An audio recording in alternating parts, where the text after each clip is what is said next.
What's up? This is your boy Stevo. I'm back for my third ever video. The last video we covered the topic of video games and the kind of games that I like and the consoles that I grew up with and things like that. Just kind of hit off a discussion. But for this video, I'm going to cover music as another one of the topics I want to start discussing. Um, so a little bit about me and my introduction into music. I remember when I was younger, when I was a little kid, before you kind of develop this, um, your own passion for your own love of music, you got to start somewhere, right? So, as a kid, and you're just listening to whatever your parents are into, and whatever kind of music they're into, and like you get goofy gifts for Christmas or CDs that you don't really never even heard of. Um, Uh, I kind of I grew up on a little broad range of music. My parents grew up in the '80s, late '70s, so I got a lot of those hair metal bands.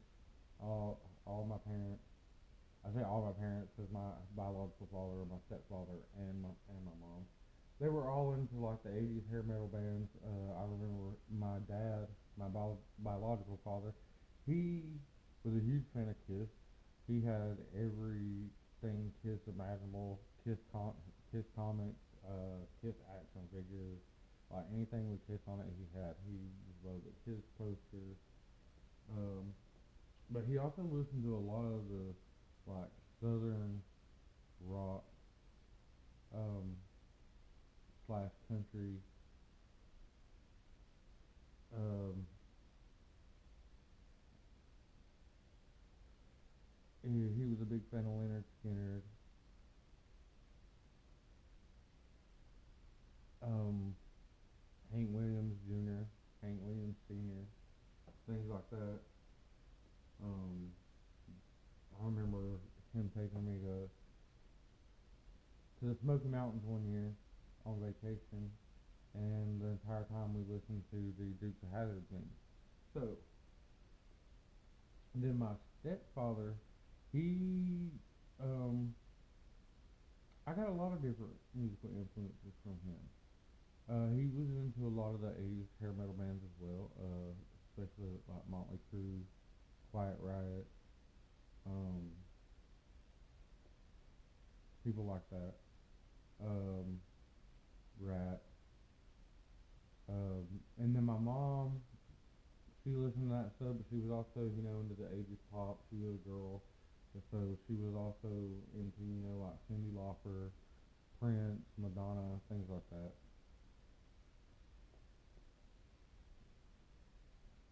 So I had a wide variety of music. But one thing my stepfather actually introduced me was to, he gave me the Beastie Boys album. And I think that was really my first introduction into hip hop. The Beastie Boys, License to Ill, I want to say it was. Bad Girls and Brass Monkey, all those things like that. So that was really my first introduction into music. And I got a lot of embarrassing music though. Like as a kid, like I would always, my grandfather, I remember for Christmas, he would buy me like the Britney Spears CD, and at this time I didn't even know who that was. I remember having Britney Spears and Aqua and a lot of this real feminine stuff. Um, Hanson, things like that. The pop music during that time. But I wasn't really into that. But I remember getting three albums, the Beastie Boys album being one of them. The other two, I had Matchbox 20's first album. And I think that's what really introduced me into hard rock music. And then I also had Alanis Morissette, her Jagged Little Pill album. And I think I think those three albums really shaped me into the music that I listen to today. Like, ironically, a lot of people wouldn't agree with Matchbox 20, but that first album he had, like, there was just a lot of passion, a lot of emotion put into those lyrics in his singing in that album, and I think that really helped me and guided me onto the path of being able to express myself through lyrics and music. And the same thing with Alanis Morissette. Alanis is just so talented. Like, she was that Jagged Little Pill CD was just, the whole album was just, you know, pure raw emotion. Like, she put everything, you could tell she put everything she felt into making that album, into writing those lyrics. Like, she was hurt, she was pissed off, you could tell. Um, so that's really where I started off in music. You know, at that time I was just kind of just working with what I was given. It wasn't until I moved back to Georgia in middle school. Now, for the record, majority of my life, I grew up in Sandrock. I went to Sandrock High School, Sandrock Elementary, most of the year. It, I went from Sandrock Elementary from the third grade till um, about the sixth grade, uh, halfway through the seventh grade. Then halfway through the seventh grade, I moved to Georgia. Okay, now Sandrock is a small school in a very small town, and it's in the Bible Belt. And at that school, they were really strict. You know, the black to white ratio was like 100 to 0. Like, we had one mixed kid in the whole school, and even then he was treated like a celebrity. Like, people couldn't believe it that he was even coming to our school. Um, so there really wasn't much diversity, especially when it comes to music. We wasn't allowed to even wear band shirts at the time. If you had a band shirt, it didn't matter what band it was, you had to turn your shirt inside outwards. They would accuse you of being a devil worshiper or whatever. Um, I really thought it was crazy. So when I moved to Georgia, Lafayette, Georgia to be exact, in the seventh grade, and I started going to Lafayette Middle School. They have a lot more African American people, but also they have a lot more diversity amongst the white people. That's when I first started seeing like goth kids and the metalheads, and I had two major influences at this time. Okay, so one of them was my aunt. I have an aunt that's only about 2 years older than me. We were raised together. Well, this time she was already in high school, and she was big into heavy metal, the new heavy metal scene, new metal. That's what was popular at this time. And then also at school, I met this guy named Brandon Bailey. Probably the first male I've ever seen paint his fingernails. He had long hair. He reminded me a lot of Jonathan Davis from Korn. Um, and ironically, that was his favorite band, if I'm not mistaken. And so then I was introduced into new metal. Really, was the first metal I really got in tune with, got in touch with. You know, he was both of these two people. They were introducing me to all this stuff. You know, Incubus, Korn, Slipknot, Mudvayne, Stain, all these bands come out. Orgy, Static X, Coal Chamber, um, all these bands coming out at this time. Godsmack, Disturbed, Kitty, and so that kind of really helped me. So I remember during this time somewhere, I went to the mall. First time I had my own money after a while, and I bought two CDs, two albums. I went to our local CD store in the mall, and I spent the whole day, which I often would. I would go and spend the whole day just using their little listening stations to just sit and listen to stuff. um, which I thought was fun. But I ended up buying two albums that really helped form me and shape me into the metal community. And these two albums were Slipknot's self-titled album and Rob Zombie's Hellbilly Deluxe. And I was in love ever since. Like I just fell in love with metal music from everything, from the music to the lyrics to the showmanship. You know, I love bands that put on a great show that have a story behind them. That have a lot of bands have this whole mythology wrapped around their band members, like Slipknot started. Um, you know, Slipknot became one of my favorite bands. Shout out Slipknot, got the Travel S. Um, at that time, they're not my favorite band now. I would say I kind of fell off of them a little bit, but they are what got me into metal. They are what you know guided me along those lines.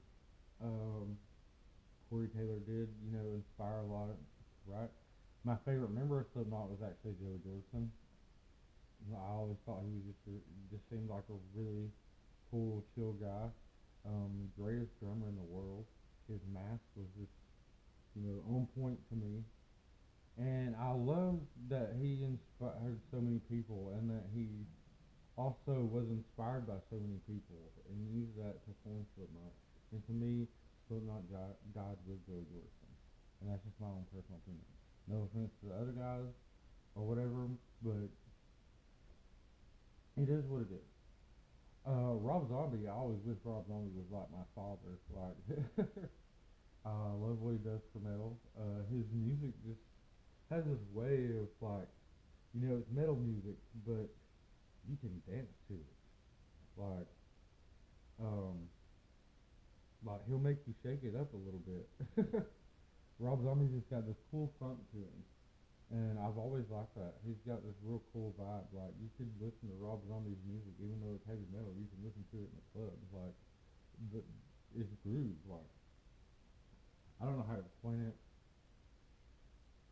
And I've always loved his theatrics and his story. So I became a real huge Slipknot fan at that time, and a real huge Rob Zombie fan at that time. But most importantly, I became a real huge fan of all these other bands that I've discovered, like I said before, Incubus, Cold Chamber, Stain, Static X, Orgy, Godsmack, Disturbed, PD. Um, I was into all that shit.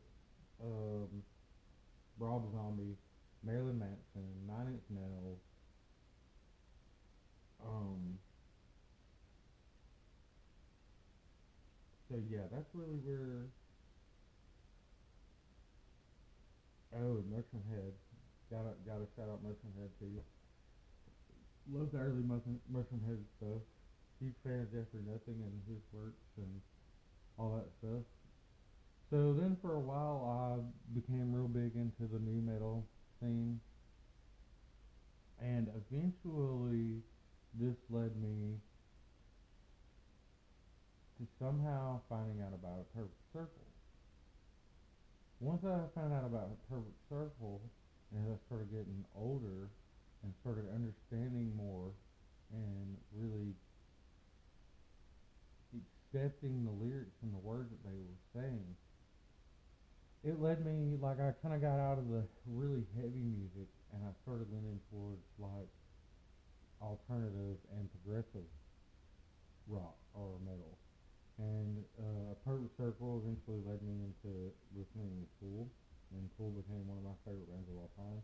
Love anything Maynard does. Tool, Perfect Circle, Pussler, it don't matter to me. Love all those bands. Ashes Divide, Light Light Burn. But eventually this led me into discovering Chevelle, and to this day, Chevelle is my all-time favorite band. Um, I connected with them a lot, have a lot of memories with them. My son was actually um, my first Chevelle concert. My ex was pregnant with my son, so and we gave him the middle name Chevelle.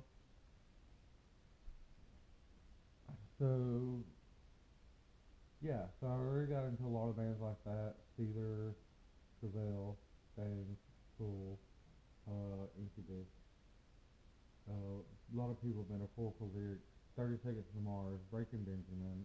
Real big, huge fan of Evans Blue when they had Kevin Madison on vocals. Love Kevin Madison, love his writing.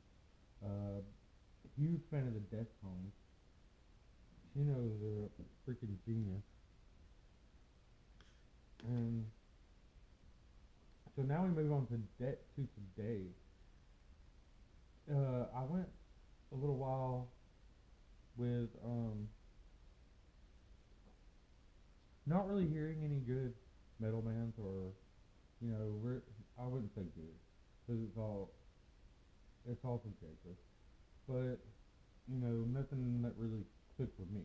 So this is where I kind of started leaning towards hip hop music and rap music. Um, I remember Eminem's Marshall Mathers LP come out. Of course, I had Limp Bizkit's significant other album, and that kind of blended the lines really between hip hop and rock music or metal music. I also had Linkin Park's Hybrid Theory album, but Eminem's Marshall Mathers LP and Kid Rock's first album that I know of, The Ball with the Ball and stuff. But anyways, Eminem's album Marshall Mathers LP, like, oh my god, I tore that album up so much. I listened to it from front to back, and I was instantly a huge Eminem fan. Still to this day, a huge Eminem fan.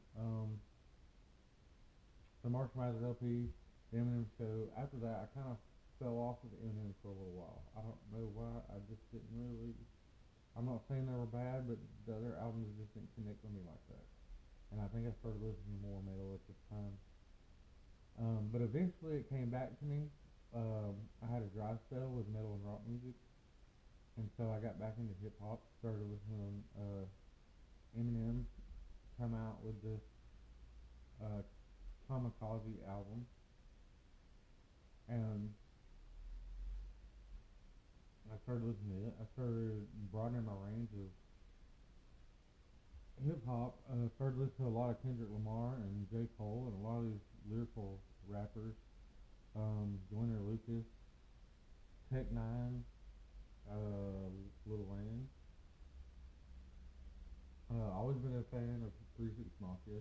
Delve a little bit into Insane Clown Posse, but not a whole lot, not enough to even be considered a juggalo. Um, but I do respect them and what they've done for the hip hop community, as well as Tech Nine. Hopson, Tyler the Creator, Childish Gambino, Corday, uh, Westside Boogie, Kevin Gates. I got into a lot of stuff, and really just started studying um, rhyming and rapping and working with word schemes, and this really helped me a lot too as a writer, and inspired me to start writing my own raps and playing around with beats and stuff like that I do on the side. Uh, but yeah, like, so that's really my introduction to music. Nowadays, I still listen to a lot of rap, the same rappers. With rock music, I started listening to 21 Pilots. Was like the first big band I found in a long time that really connected with me. I love the way Tyler writes. I love his lyrics. I love how they can blend several genres. The dude can rap 1 minute, and the next minute he's playing a ukulele and singing like Elvis. So I just think that's fantastic. And the same thing with now here even more recently, I come on to Sleep Token, and these guys get a lot of hate, but I love that they blend the theatrics that we had back in the Slipknot, and they're heavy 1 minute, but the next minute we get some pop music or some jazz music or some funk music or whatever these guys are into at the moment. Like, you can tell that these guys just like playing music, and I think that's a wonderful thing. And I don't understand why they really get all the hate. Um, but yeah, that's just me.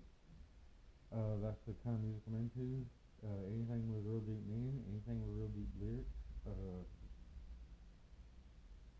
Yeah, or even like it just really depends on my mood. Like, if you go to a club, you want to hear club music, but if you're sitting at home crying about your dead cat, then you want to hear Sleep Token. Like, that's just how it is. But anyways, that's my introduction to music. That's a little bit about me and what I listen to and the things I would like to discuss. If there's anything you would like to discuss or bring up in the comments, or if you want to shout out, just hit me up, and I'll see you guys later.